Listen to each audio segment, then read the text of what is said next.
자, 오늘은 학개서 1장 1절, 2절에 11절의 말씀을 가지고 사명으로 세우는 교회다라는 제목으로 은혜를 나누기를 원합니다.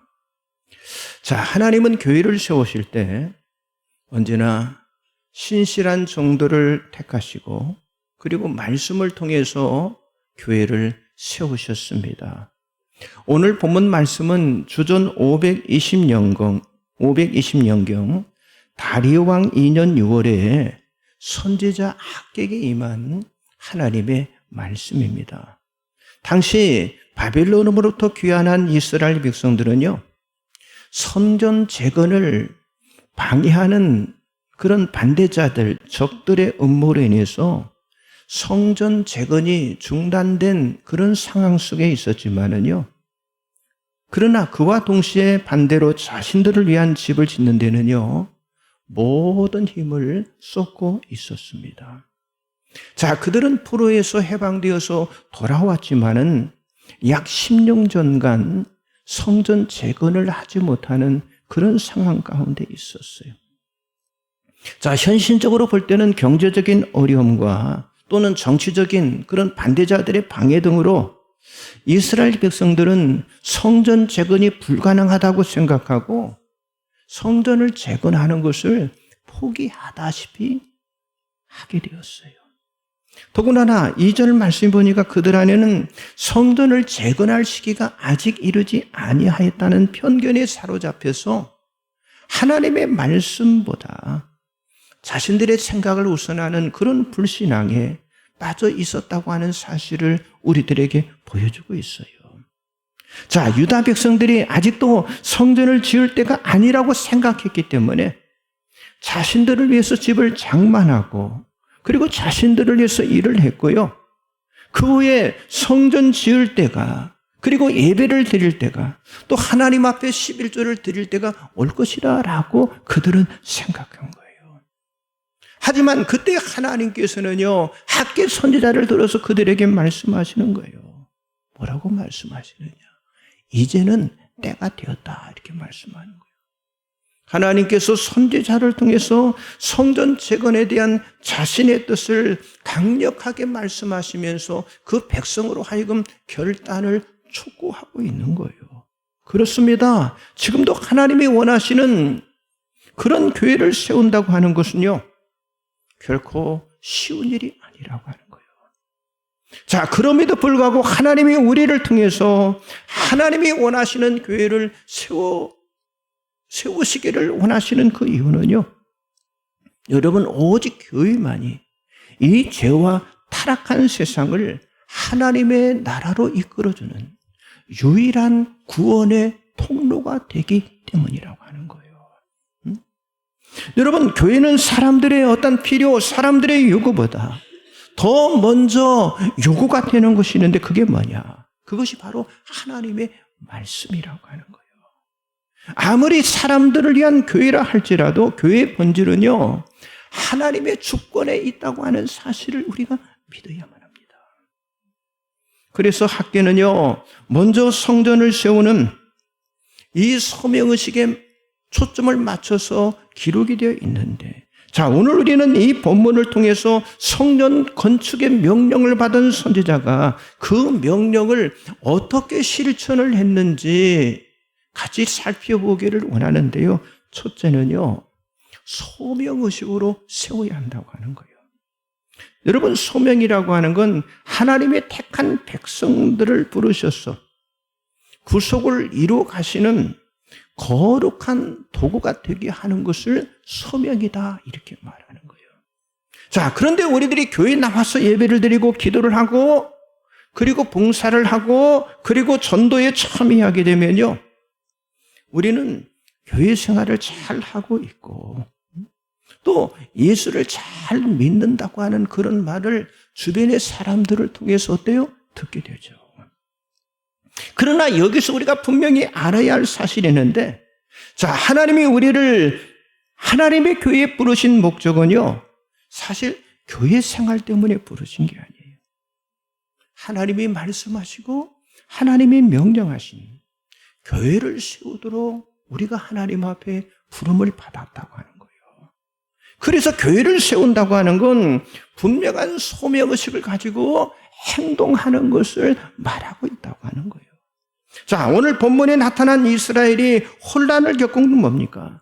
성전 건축의 자원과 어떤 힘의 문제가 아니라 그들 안에 있는 소명의식의 상실 때문이었는데, 그래서 이스라엘 백성들은 성전을 지을 때 사용해야 할 백항목을요, 자기 집을 짓는 데 사용하는 그런 어처구니 없는 일들까지 그들이 행하게 되었다고 하는 사실이죠. 여러분, 백항목은 성전을 짓는 데 사용하는 유일한 나무라고 하는 사실을 이스라엘 백성들은 누구나 다 알고 있습니다. 누구나 다 알고 있어요. 그런데 소명을 잃어버리니까 자기들에게 주어진 시간, 돈, 육신, 그 모든 것이 어디를 향할지 그것을 모르게 된다고 하는 사실입니다. 여러분, 예수님께서 말씀하셨죠. 너희는 먼저 그의 나라와 그의 의를 구하라. 그리하면 이 모든 것을 너에게 도와주리라고 말씀하시는데, 여러분, 이 말씀은 우리가 하나님의 나라를 구할 때 인생의 참된 의미와 기쁨, 그리고 진리에 이를 수 있다고 하는 그런 말씀으로 우리들에게 주신 말씀이에요. 그렇기 때문에 우리는 세상의 그 무엇보다도 하나님의 나라를 우선하는 그런 소명의식으로 우리의 마음이 가득가득 채워져야 한다고 하는 사실이죠. 자, 바벨론의 포로에서 귀환한 유다 백성들은요, 성전 재건으로 인해서 하나님 앞에 그들은 범죄를 하게 되었어요.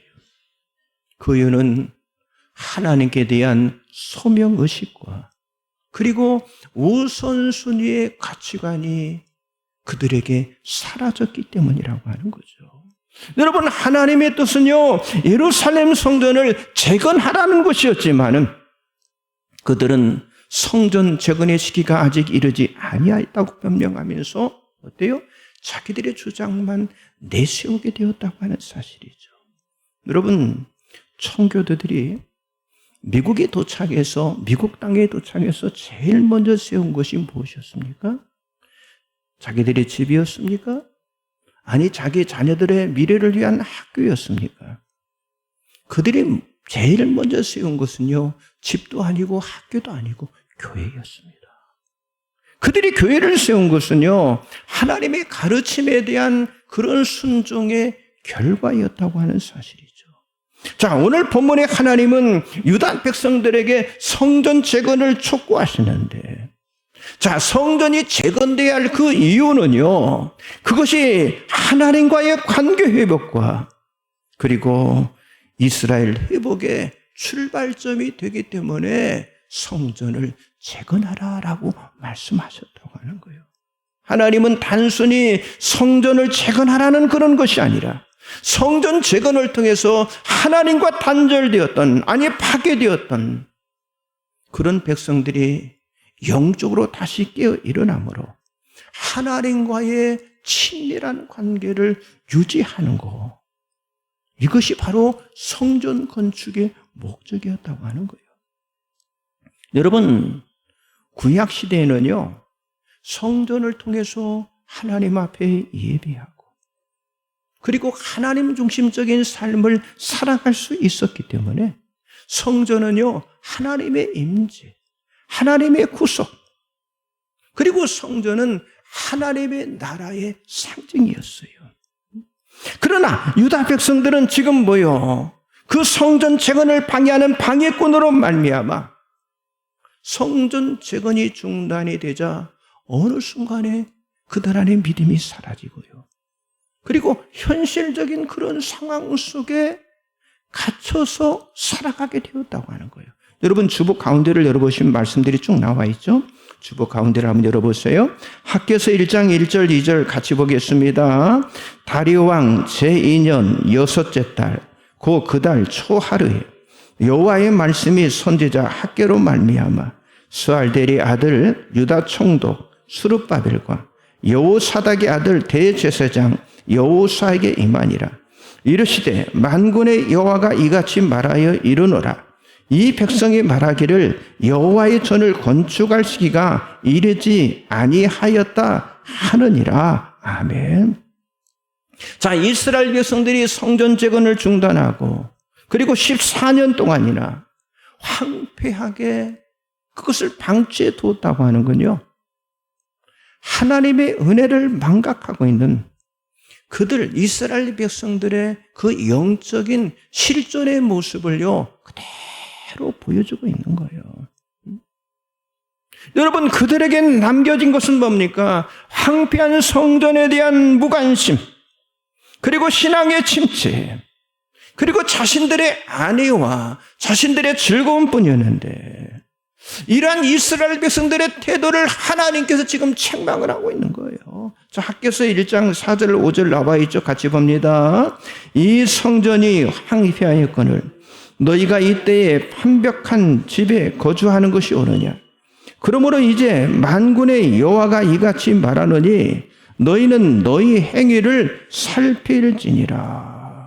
하나님께서는 이스라엘 백성들을 하여금 너희들의 자신들의 그 신앙 상태를 돌아보고 그리고 성전 재건을 통해서 새로운 영적인 각성과 그리고 결단이 이루어지기를 지금 촉구를 하고 있는 거예요.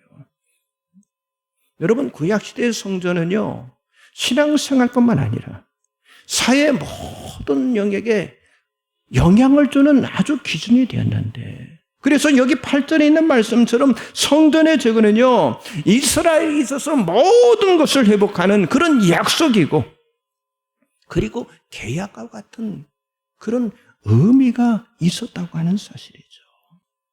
그러나 이스라엘 백성들은 하나님과의 계약 관계에 충실하기보다는요 어리석게도 자기 자신들의 판단과 상황에 따라 그들이 행동을 했기 때문에 하나님은 지금 학개 선지자를 통해서 너희 행위를 좀 살펴보라고 지금 책망을 하고 있는 거예요. 여러분, 우리가 계속 보았던 사도행전의 사도들은요 교회를 세우기 위해서 겪어야 할 자신들의 일생을 아주 조건 없이 다 받아들였잖아요. 그래서 하나님께서 자기 피로 사신 교회를 보살피며 그들이 세워갔잖아요. 반면에 여러분, 그 반대에 있는 바리새인들은 어땠어요? 그 종교지도자들은 어떠했습니까? 교회를 허물고 그리고 교회를 파괴하는 일에 그들이 앞장섰잖아요. 여러분, 오늘 우리 한국교회의 영적인 침체와 타락의 원인이 과연 어디서 왔을까요?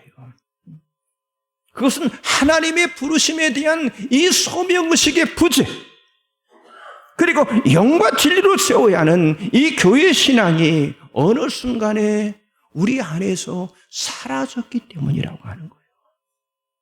하나님의 나라를 재건하는 일, 여러분, 교회를 세우는 이 소명과 책임은요 목회자에게만 있는 것이 아니라 우리 모든 성도들에게 주어진 사명이라고 하는 사실을 우리가 절대로 놓쳐서는 안 될 줄 믿습니다.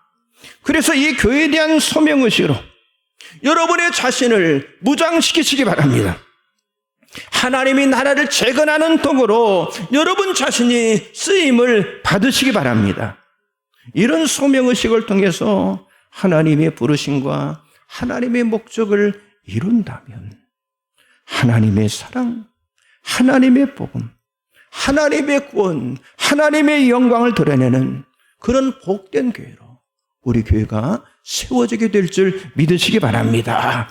옆 사람 앞뒤로 좀 인사하세요. 소명의식으로 교회를 세웁시다. 두 번째는요, 변혁의식으로 세워야 합니다. 자, 하나님이 뜻하신 교회를 세우기 위해서는요, 이 변혁적인 마인드, 이 변혁적인 마음이 우리에게 필요하다고 하는 거예요. 그런데 사람들은요, 이렇게 지극히 어떤 자중심적인 삶을 살아가고 있습니다.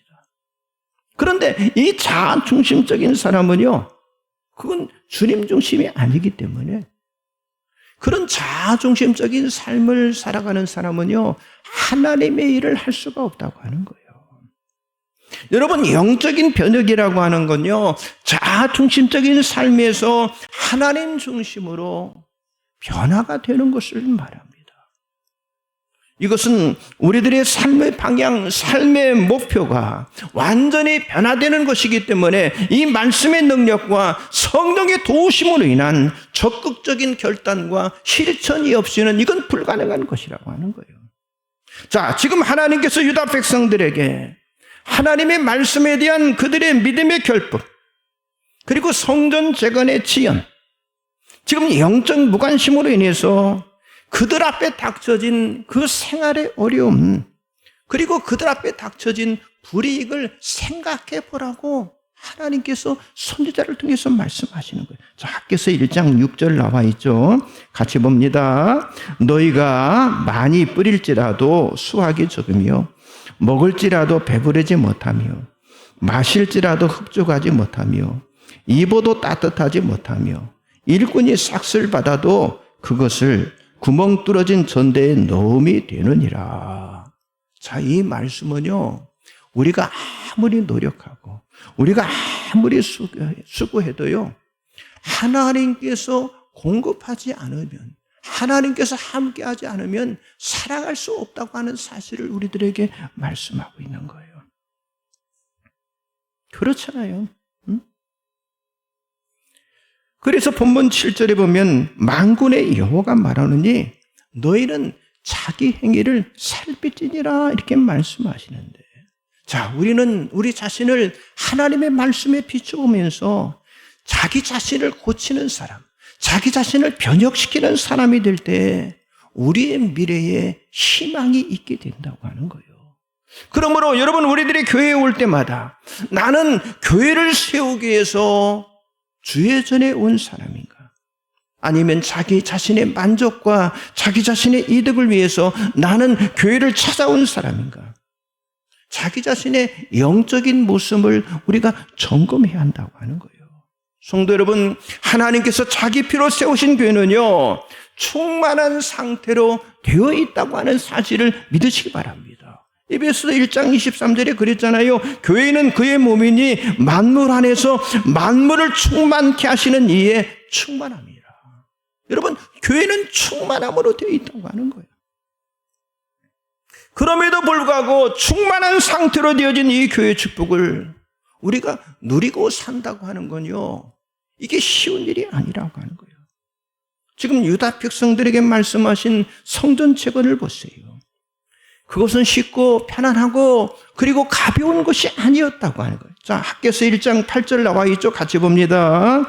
너희는 산에 올라가서 나무를 가져다가 성전을 건축하라. 그리하면 내가 그것으로 말미암아 기뻐하고 또 영광을 얻으리라. 여호와가 말하였느니라. 여러분, 구약시대에 성전을 짓는다고 하는 건요, 하나님께 대한 아주 최고의 신앙의 행위였습니다. 그렇잖아요. 그래서 다윗이 하나님께로부터 그렇게 기쁘고 그렇게 사랑을 받은 그 이유가 뭐였습니까? 다른 게 아니에요. 성전을 향한 다윗의 자세 때문에 하나님이 그렇게 다윗을 기뻐하신 거예요. 여러분, 신약시대 교회를 세우는 것도 학개시대의 성전의 재건과 같다 이렇게 말할 수 있습니다.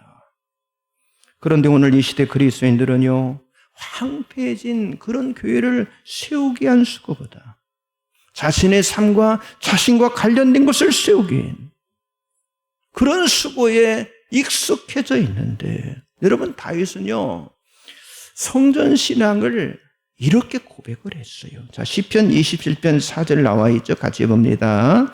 내가 여호와께 바라는 한 가지 일, 그것을 구하리니 곧 내가 내 평생에 여호와의 집에 살면서 여호와의 아름다움을 바라보며 그의 성전을 사모하는 그것이라. 여러분, 교회를 단순히 종교적인 필요성으로 여기는 것과 사모하고 사랑하는 것은요, 다르다고 하는 사실을 지금 말씀을 통해서 보여주고 있잖아요. 여러분, 학개시대의 사람들이 황폐한 하나님의 성전에는 관심을 가지지 않고 자신의 집만을 화려하게 만들었던 그 모습이 오늘날 하나님의 나라보다 자신의 성공과 출세와 욕망을 위해서 분주하게 살아가고 있는 우리들의 모습과 비슷하다라고 말할 수 있다고 하는 거예요. 여러분, 유다 백성들은 가난으로 성전 재건을 못했다는 자기 변명에 대해서 학개 선지자는요, 그들이 하나님 앞에 바른 신앙으로 살지 않았기 때문에 한죄를 통해서 그들의 그 행한 행위를 깨우쳐 주시겠다라고 말씀하시는 거예요. 자, 학개서 1장 10절 11절 나와 있죠. 같이 봅니다. 그러므로 너희로 말미암아 하늘은 이슬을 그쳤고 땅은 산물을 그쳤으며 내가 이 땅과 산과 공불과 새 포도주와 기름과 땅의 모든 소산과 사람과 가축과 손으로 수고하는 모든 일에 한죄를 들게 하였느니라. 여러분, 당시 농경사회 속에서 가뭄으로 인한 이 재앙, 이 한죄처럼요 무서운 재앙이 없어요. 우리도 마찬가지, 지금도 마찬가지일 겁니다. 한죄가 임하면요 가뭄으로 인해서 땅이 마르는 거예요. 그러면 모든 생명들이 위협을 받습니다. 그리고 농사는요 실패할 수밖에 없다고 하는 사실이죠. 자, 그러므로 우리는 하나님이 만물의 주권자요, 하나님이 소유자요, 하나님이 공급자라고 하는 사실을 우리가 분명히 알아야 한다고 하는 거예요. 우리들이 죄 가운데 머물러 안주하며 우리들이 변혁되기를 회피하면 우리는 하나님 안에 새롭게 살아갈 수가 없다고 하는 사실입니다.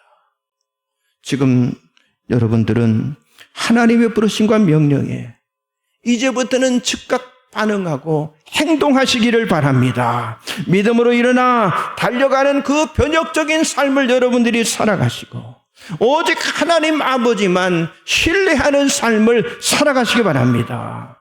지금의 현실과 상황이 아닌 언제나 진리를 선택하고 기꺼이 행동하는 그런 변혁적인 삶을 살아가시기를 주님의 이름으로 축복합니다. 옆 사람 좀 인사하세요. 변혁의식으로 교회를 세웁시다. 마지막 세 번째는요, 순종의식으로 세워야 합니다. 자, 우리가 하나님 나라의 사명을 감당하기 위해서는요, 반드시 순종의 반응이 우선이 돼야 한다고 하는 거예요. 자, 우리가 하나님의 말씀에 순종하지 못하는 것은요, 옛 모습, 옛 사람이 참된 진리를 가로막고 있기 때문이라고 하는 거예요. 여러분, 하나님의 진리 위에 서게 되는 비결은요, 하나님의 말씀에 대한 절대적인 순종에 있다고 하는 거예요. 여러분, 신앙은요, 아는 차원, 지식적인 차원에서 이루어지고 만들어지는 게 아닙니다. 신앙은요, 순종적인 차원, 아니 믿음의 차원, 아니 반응의 차원, 아니 경험의 차원에서 생성이 된다고 하는 사실을 여러분들이 믿으시기 바랍니다.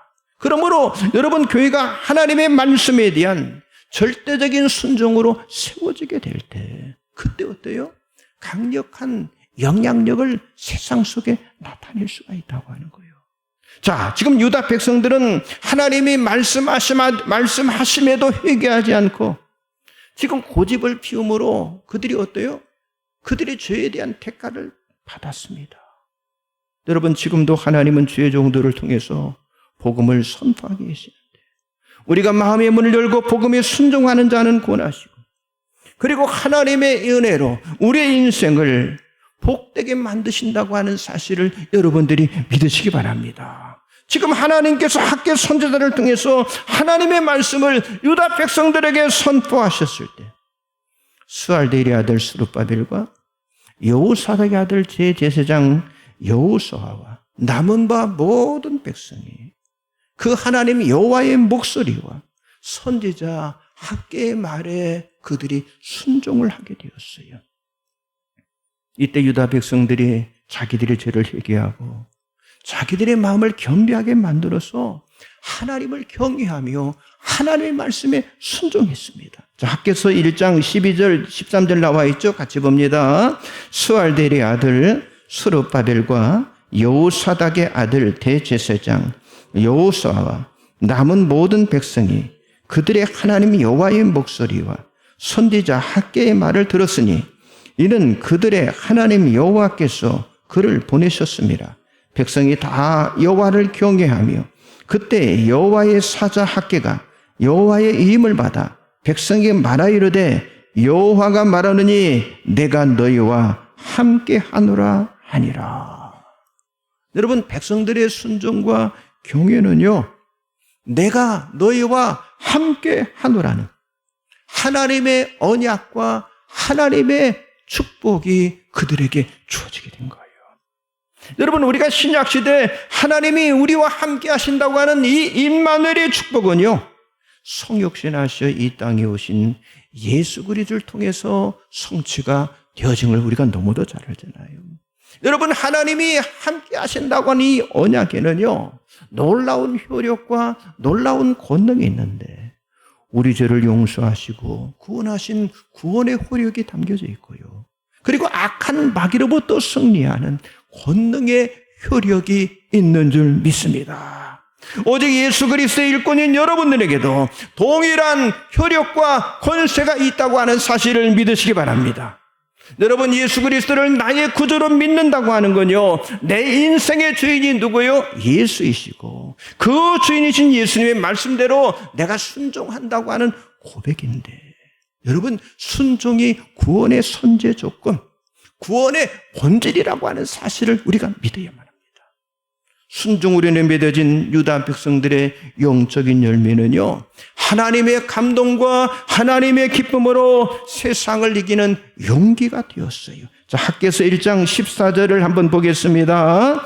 여호와께서 스알델의 아들 유다 총독 스룹바벨의 마음과 여호사닥의 아들 대제사장 여호수아의 마음과 남은 백성의 마음을 감동시키시매 그들이 와서 만군의 여호와 그들의 하나님의 전 공사를 하였으니.